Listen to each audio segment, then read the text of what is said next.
72 different metrics. And therefore, it's really important to be more specific. So we'll try to be more, whilst we call this culture, we try to be more detail-oriented, and I think that's a really important lesson to take away. This is not too complex, this particular topic, so we'll get through it quite quickly, and after the break we'll go through two cases, the case for this week and the case for last week, which was the Indian Drinking Partners and Barclays Bank. So we'll get into the slides straight away.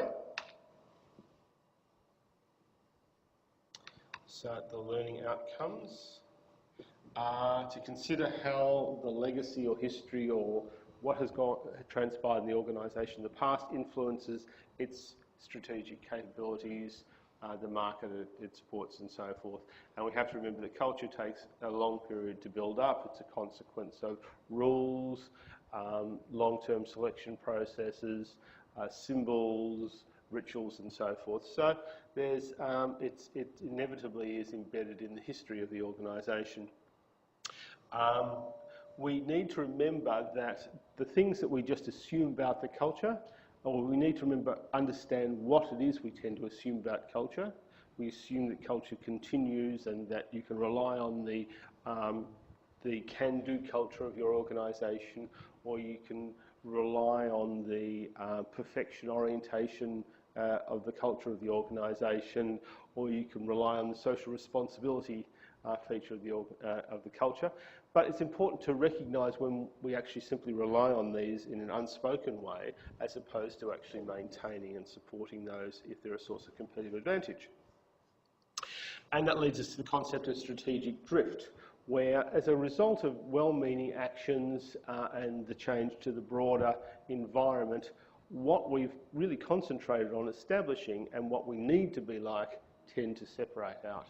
So as, for example, the world becomes more turbulent, more disrupted, more chaotic, and you've established over a long period of time a culture which is all about solidity and responsibility and consistency, then of course, even though those are venerable features of the culture, they are also characteristics that are no longer appropriate for that particular environment. So we've got this concept of strategic drift. Organisational culture, therefore, is this set of taken for granted assumptions and behaviours. They don't need to be taken for granted, but frequently they are. Cultures vary enormously between organisations, and as I've indicated, there is a period of time in which cultures are a valuable characteristic, because most of the features of an organisation's culture are a result of a conscious decision of one sort or another to reward, establish, select people that have a behaviour that's consistent with what the organisation is trying to do. Therefore, there is a considerable amount of inertia and capability embedded in culture, which, if it's appropriate for the environment, then we can draw upon to gain a competitive advantage. However, if we then want to do something different, it's very difficult. So even consider the relatively simple task of internationalising. An organisation will have its procedures, its systems, its way of looking at things, and if there is a desire to move to a different environment with a different national culture, where customers expect different things, where the rules are different, where the expectations of employees are different, it's very hard to combine that new set of behaviours, expectations and activities with the way things are normally done in the organisation. This is one of the #1 barriers to internationalising, is the fit between subsidiaries or even just business partners across countries and the home country. So it's a source of resource, but it's also a potential barrier to change. So we have the historical influences, which are all of the events and intentional plans and activities that have led to the culture, and then there is our natural environment, which is the national environment. It's the industry environment, and it could be other things such as, for example, if it's a family-owned company, then there'll also be the family culture influencing the organisation, or if it's perhaps embedded in a scientific area, biomed or something like that, then there'll also be a professional culture which influences that. And that leads to the culture, which we can analyse and we'll look at shortly using the cultural web, which is really just a set of dimensions of culture that we can use to identify the features of the culture. And as I indicated, the problem is that whilst most or even all of these historical and cultural influences may have been highly relevant at one stage and led the organisation to being particularly suitable for the external environment, inevitably the organisation will continue to develop in a particular direction and the environment will develop in another direction, and inevitably those two things will not be in parallel. And so the ongoing development of the culture frequently diverges from the needs of the external environment. So, how does history influence culture? Managers experience over time of what's worked and what hasn't worked. We have a bureaucratic organisation, so don't try to make too many changes. We have a very flexible organisation. You're really rewarded for introducing new ideas. This is a market that doesn't like new innovative creations. This is a market that requires you to be innovative. These sorts of experiences will tend to drive managers towards isomorphic or continuously similar behaviours. Other aspects, what stories that the organisation reflects on from the past. Well, we tried to internationalise and it was a total disaster. It cost the organisation a lot of money. We all put a lot of effort into it and it got nowhere. So you know, this organisation is not really a good one for operating in other countries, or there's no opportunity in other countries, or our home market is the best market. Other sort of lessons learnt from that type of experience. Or, look, we just had a great experience when we internationalised. You know, we opened up new markets.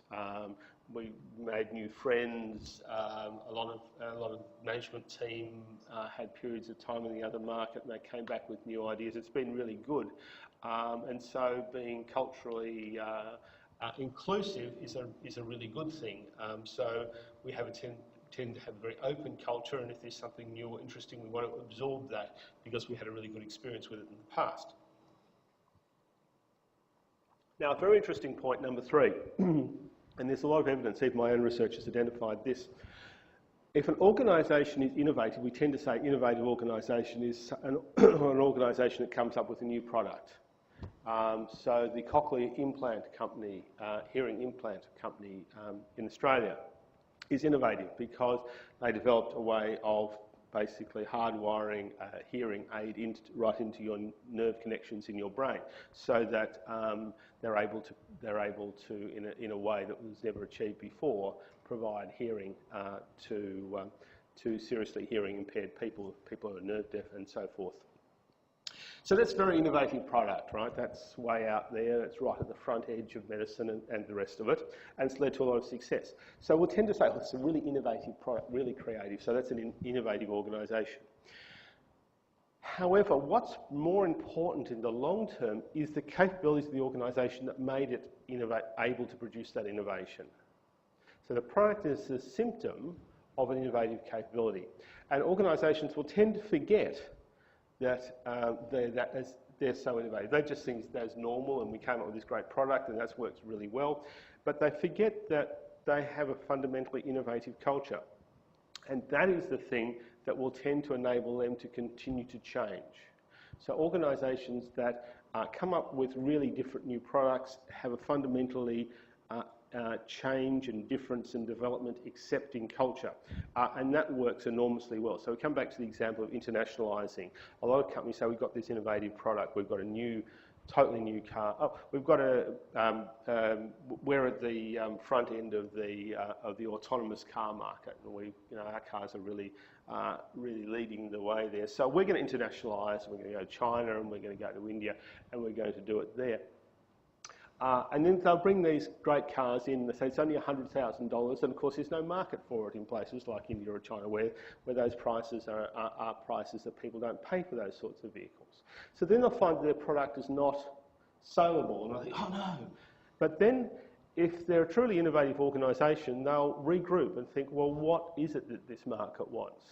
And they'll use their creative ability, the ability that produced the autonomous self-directing vehicle, to produce other things. Maybe it's still an autonomous vehicle, but maybe there's some fundamental differences that's appropriate for that market. So those are the organisations that can come back, regroup and change. Whereas a non-innovative organisation will often have a culture that says, well, it didn't work, nothing we can do about that, we'll just go away. Because we're not really oriented towards change and refining ourselves. So it's an important lesson here is to look at firms that are innovative as ones that have a culture which is accepting of change and doing things differently. And that's a really good long-term strength in terms of keeping up with the external environment. And finally, past successes tend to lend legitimacy to future activities. So if you're very successful internationalising to Singapore from, say, the US, you'll say, well, look, we really did well, scored hugely when we set up in Singapore. Now it's time to go to Shanghai because we were so successful last time. Let's try a big Asian market like Shanghai now. And so that's very legitimate. It was really successful last time. We know a lot of stuff. We know a lot more than we knew then. So I expect, everyone would expect that it's going to be very successful. So those are some of the effects of history. Path dependency is where policies and approaches will either support or work against subsequent events. So if you have policies, for example, of encouraging staff development, then things that can be attributed to staff development, such as partnerships with overseas organisations or secondments and things, will be strongly supported. Whereas if you have paths and policies that are about maintaining the way things are, not creating change, about consistency, perhaps about extensive reporting that are highly detailed, then that will make it difficult to introduce new opportunities. And so we find that path dependency will often influence what organisations can actually do and what they can't do, rather than the actual rationale behind it. For example, your organisation might be prepared to pay for you to have a secondment overseas, but could not accept the fact that another organisation would pay for you to do that. So they'd say, well, yes, you can apply for leave, you can apply for working away from home allowance, you can apply for this, you can apply for that. So that's the way you've got to do it. And the fact that this other organisation wants to pay is prepared to pay your salary, we don't have a system for dealing with that, so you can't do that, even though obviously it would be in the organisation's best interest. So the policy paths and system and rule paths often influence what can actually happen. Oh, I think we just jumped to the end by accident. Yep. Let's see. Get back. Some slides. No. All slides. Okay, we're about dependency. Okay. Yes, all right, so what's the impacts? Pretty much everything I've already covered. Strategies will often, and approaches, either individual or organisation, will be a reflection of the paths that support those, the things that are easy to do, as opposed to things that are fundamentally difficult to do because of the systems in the organisation. It's possible to create new paths, however, by creating a sufficiently disruptive influence. So as an individual in an organisation that employs 10,000 people, you want to do something differently, there's no path for it, you're going to be unlikely to be very successful because your influence is very small. If, however, there's some big disruption and by accident you happen to find a whole new market, and the example I used in the past was BASF, where one of their chemists, even though BASF focuses on chemicals, one of the chemists developed the magnetic tape, which was a massive breakthrough, really.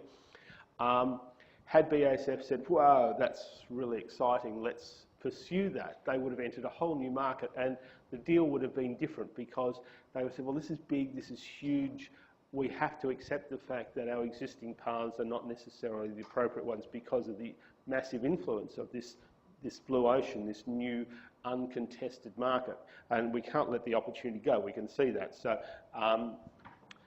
the decks are cleared, the rules are to one side, and a whole new set of rules can be established.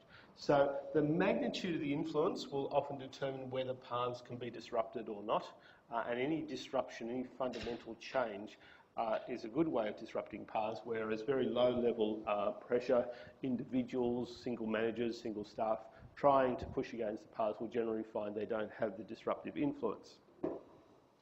So not unsurprisingly, we find that management style tends to be very path dependent. If, for example, you have a highly regulated environment, perhaps because of external influences, such as in the medical industry, in the case of hospitals, then the management style is going to be regulation oriented, because people are familiar with everyday complying with regulations, every day following prescribed procedures, because that's required as part of the registration of the organisation. So that will tend to be reflected in the management style.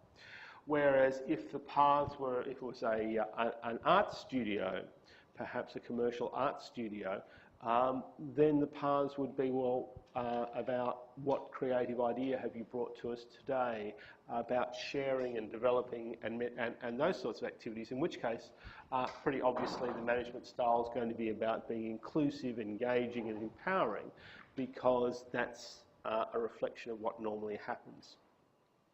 And as I've indicated all the way along, once you start doing things a certain way, then you build up your systems, your rules, your procedures, the expectation, and you continue to do it the same way. So the commercial art studio will continue to have this expectation of creativity, even if it finds itself moving into, I don't know, online publishing services, which is probably much more regulatory, much more requiring much less creativity and much more control in terms of delivering to a timeline and having this feature and meeting that agreement and service level agreements and so forth, meeting copyright regulations, registering, etc. As it moved into that more regulatory environment, it probably would find that even still the managers still were saying, now, what's your creativity for today? But they're not having a use for it. So that's an example of strategic drift as a result of lock-in of a particular path and expectations, even if the business activity or the environment shifts. So a little bit more of a look. These are the major dimensions. You don't really need the little connecting figure in the centre. It's just really making the point that they all influence each other. So once you acquire some technology, you've spent some money, you've made a commitment to the systems that support it. You think of, for example, a membership organisation. When they acquire a particular membership system, software, then they're committed. That's the way they manage their membership. And if the members say, look, can we combine this and that, they'll say, no, you can't, because our technology doesn't let us do that. And if there's this great opportunity to do something and they find the technology won't let them do that, then they'll probably think twice about that particular opportunity. So there's lock-in associated with technology. Same with physical infrastructure. Well, we've got all our resources located in Victoria. This is a fantastic opportunity in Darwin, but it's going to be so difficult and so expensive for us to resource it there, because everything we need is in Melbourne, so we'll let that one go as well. Day-to-day behaviours, we've already talked about that. Training and education. So if you have an organisation where everyone's trained to respond to regulations and given a particular skill set, it's very difficult to say, now look, I want you to forget your regulations, I want you to do something completely different. And they'll say, well, fine, but I don't know how to do that. Then you've got the rules and regulations and policies, even language, of course, both professional language, this is the way we discuss things. Some organisations, for example, will focus on response. So, I don't know, in the medical industry, for example, there's a substantial focus on response to injury. And so if you go and see a doctor and the doctor says, how can I help you? And you say, oh, no way particular, I just thought I'd come along because, you know, maybe I should be doing something that I'm not doing now. The doctor will say, well, okay, and then we'll So, do you have any symptoms? And we'll continue to speak in a language around injury, whereas the individual obviously is coming for health and preventative medicine. So the language will create a disconnect, and the doctor won't really use the language that the customer wants, and the customer won't use the language the doctor wants. And so they will have an unsuccessful interaction as a result of that. Then you've got value systems, which establish the standards and expectations. So once these have been put in place, once the organisation has become committed, once the organisation has built systems and expectations, both internally and externally around these factors, then they will tend to constrain what the organisation can do and can't do. And when it can do something, it will also define the way in which it's actually able to do that. Okay, I think I skipped some slides again. There must be something wrong with this button. Where are we? Here. Okay, so how can we identify the culture? Well, we've got our national level culture, which is the external and cultural environment. So when people come to work, they bring in the way things are done outside, in the supermarket, in the street, in their school, in their church or religious context, whatever. They bring those things with them. Then there's the organisational field. Medicine, manufacturing, service, travel, education, all have cultural overlays associated with them. Then there's the nature of your organisation, the history and all the things we talked about that are embedded in that organisation's, if you like, subculture as a subculture of the larger environmental culture in which they find themselves. Then each section of the organisation will tend to have a different culture as well. So, for example, people in marketing are very externally focused, very customer focused, probably fairly gregarious, fairly social, and then you might find people in R&D are very internally focused, not so gregarious, very cautious, very technical, very consistent. So you'll have different professionally driven or functionally driven behaviours as well. All of those impact upon the way the individual and therefore each individual in the organisation behaves at work, and that represents the organisational culture. So those are the four dimensions. So touch on national culture. What's the meaning of work? So one of the most engaging experiences I had in this was to do a number of rounds of surveys of CEOs in different countries, and I remember interviewing the CEO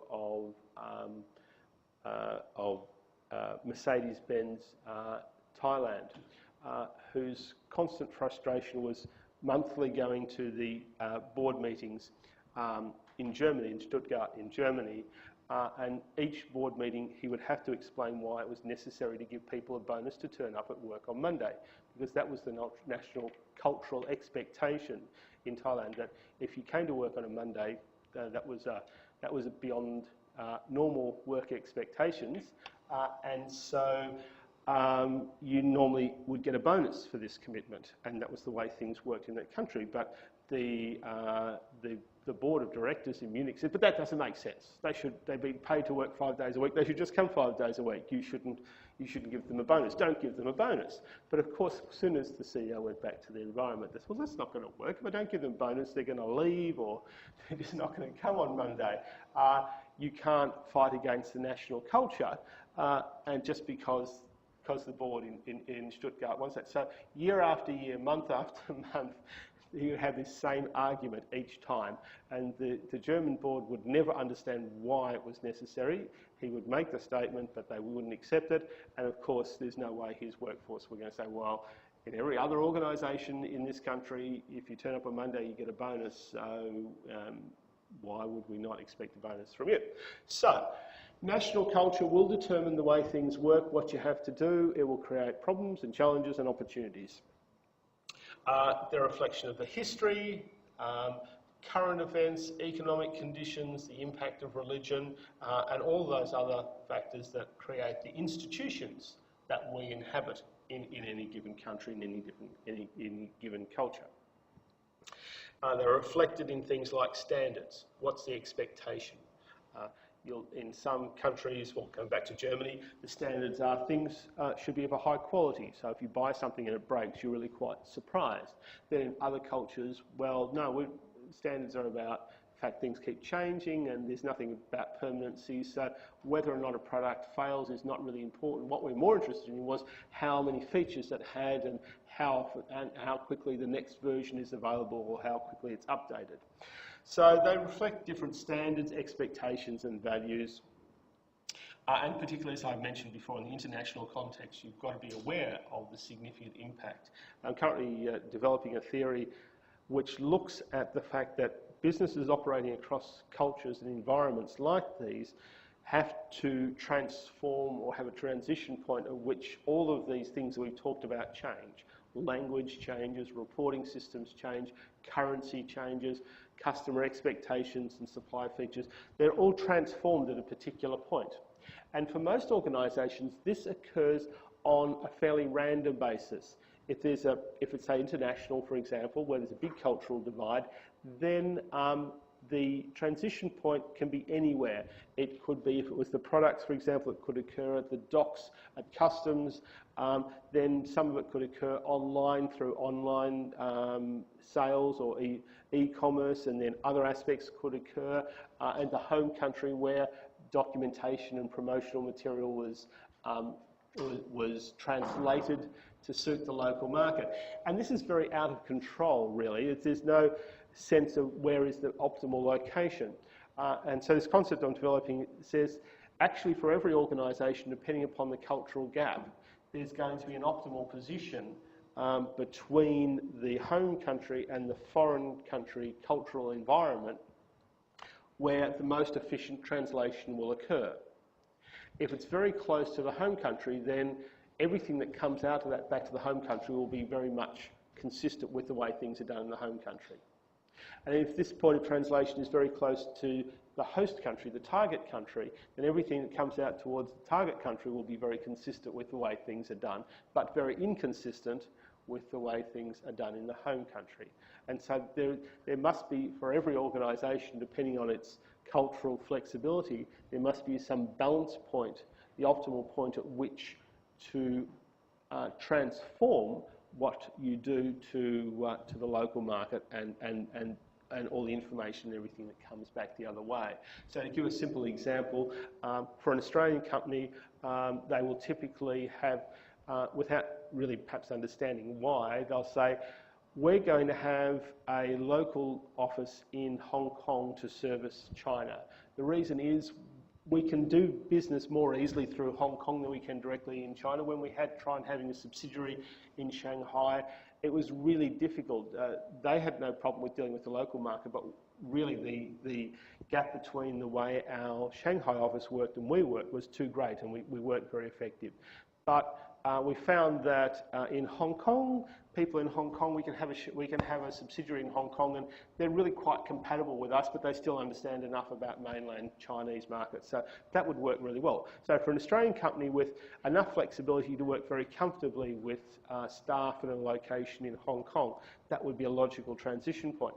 But for a company that perhaps had very limited exposure, say a company in the UK, which is currently moving into a bit of an expansionist, international expansionist mode following or leading up to Brexit, I suppose. For them, probably Hong Kong is still, even though it was a British colony, it probably would seem, they would find that the gap was too large between a subsidiary located in Hong Kong to service China and themselves. So they'd have to go to something, another point that was perhaps a little closer to them, that would be able to put things in when they interfaced with their subsidiary in language that they were more familiar with in systems and so forth. And so they might say, actually, Singapore is a little bit more international, it's a bit more familiar to us than Hong Kong. So we could have a subsidiary in Singapore, and we can work okay with our staff in Singapore, and they understand our accounting system, and and currency transfer is very easy between Singapore and the UK, and whole range of other factors. So we can work, but they still have a much improved understanding and capability of then bridging the gap between Singapore and China than we do directly from Hong Kong. So for every organisation, there's going to be a most logical balance point of this transition of cultural and system factors. And as yet, it's not really something that's thought about. Organisational field, the professional influence, we've talked about that. The professional influence can be fairly significant because it's self-reinforcing. I gave the example of the medical industry. The control the medical industry has over practitioners is very high. The requirement for constant reaccreditation of qualifications, developments and so forth provides a lot of mechanisms where the rules and procedures and expectation and cultural standards and behaviours are very strongly integrated.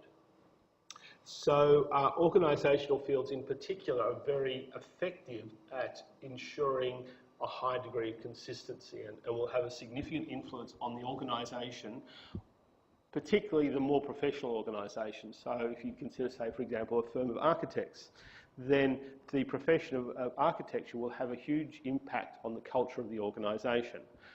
Perhaps, on the other hand, a retail outlet like a fish and chip shop or something like that would be much less exposed to the influence of professional cultural factors. But so they are very self-reinforcing, they do maintain very common behaviours, and so can create very specific forms of path dependencies. So you get an example there of engineers. So there's two options available to engineers. If you're going to design a bridge, you can design a creative bridge, and it's attractive and it's interesting and it's novel. However, then there is an inherent risk that if there is a problem, which may or may not be anything to do with yourself in, say, the construction, if it's not considered to be the normal approach taken to solving that problem of providing a bridge, then that individual is liable.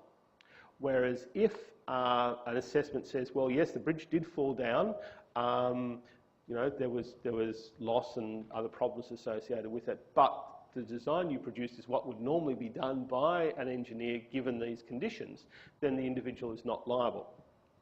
So they create very specific forms of path dependency where, given the option, you say, well, I've got this great idea I've always wanted to do for a bridge, but it's a bit left field, and whilst there's nothing wrong with it, it's a really good idea, it'll work really well, I won't do it because I should do what's normally done so that if there is any problem, because it's way outside my control, that bridge is going to be there for 100 years or even 1,000 years, I can't control every aspect of what goes into it, how it's put together, how it's maintained.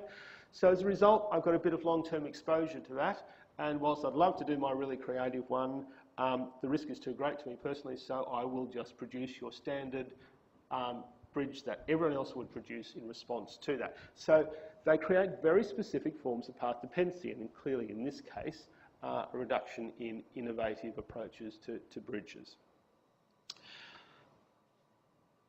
So as a result of that, what constitutes a good approach to strategy will vary considerably from discipline to discipline. So one discipline will say, well, strategies all, you know, should be very conservative, steady as you go, focus on building strengths and be incremental and determined about a particular path. And other disciplines will say, no, strategy should be about change, reformation, grasping new ideas, seizing the moment, following opportunities, being interesting, being relevant. They're both equally valid arguments, but as you can imagine, they reflect the path dependency of that particular professional organisational field. Okay, so culture is typically, and this is more to do with organisational behaviour, is more associated with, is typically described as 4 layers. We start with the fundamental values, what's most important.